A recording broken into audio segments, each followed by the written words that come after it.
L'UE prolonge la suspension des contre-mesures tarifaires sur l'acier et l'aluminium américain et espère encore pouvoir négocier avec Donald Trump. Le président ukrainien accuse la Russie d'intensifier ses attaques. Volodymyr Zelensky dénonce une campagne de terreur et d'intimidation contre des civils. Plus grande indépendance de la Nouvelle-Calédonie, l'accord politique est qualifié d'historique par le président français Emmanuel Macron.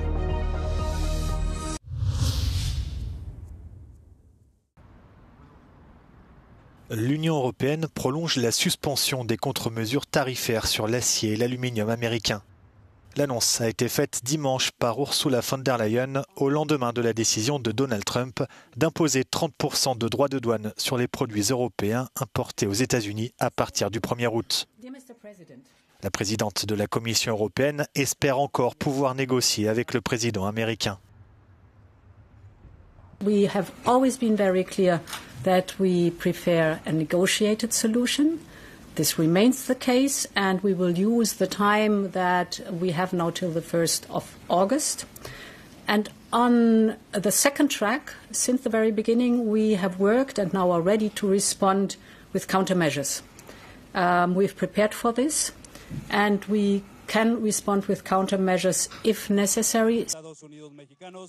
Donald Trump a également décidé de taxer les produits mexicains à hauteur de 30%, malgré les efforts du Mexique dans la lutte contre le narcotrafic ces derniers mois.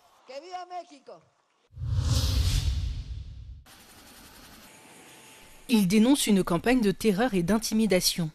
Le président ukrainien s'est exprimé sur son compte X et a pointé du doigt l'intensification des frappes russes ces dernières semaines.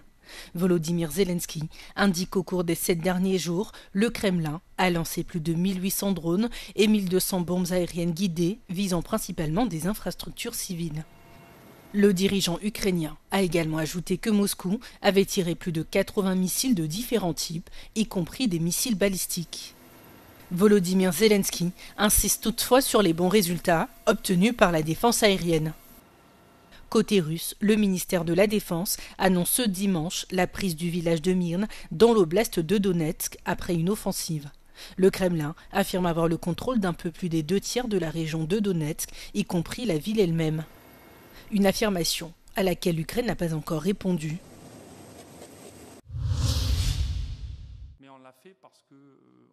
L'accord est qualifié d'historique par Emmanuel Macron.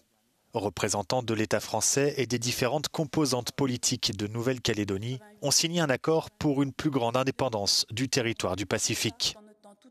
Il prévoit notamment la reconnaissance d'un État de Nouvelle-Calédonie inscrit dans la Constitution française et la création d'une nationalité calédonienne qui viendrait s'ajouter à la nationalité française. Mais cet accord politique doit encore être approuvé par le Parlement et surtout soumis à un référendum dans l'archipel. Un peu plus d'1 an après des émeutes provoquées par une réforme du corps électoral qui avait fait 14 morts, cette dernière étape est loin d'être gagnée.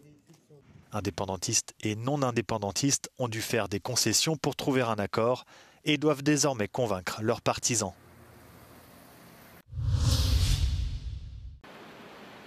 Les voitures n'ont pas résisté aux intempéries.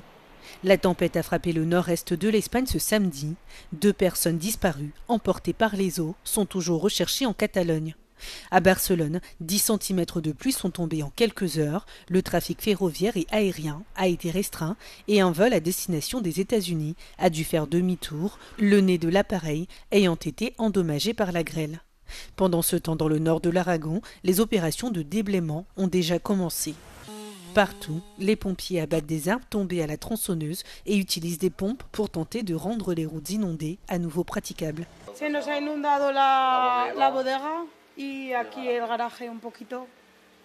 Más fue el susto de todo lo que pasó en Valencia, pues se te vienen las imágenes de allí. Le Premier ministre Pedro Sánchez a déployé des centaines de soldats dans les départements touchés et a demandé à la population d'éviter de se rendre dans ces zones. L'Agence d'État de météorologie a émis des alertes oranges dans 25 régions, dont certaines sont très fréquentées par les touristes. De nouvelles tempêtes sont attendues dans les jours à venir.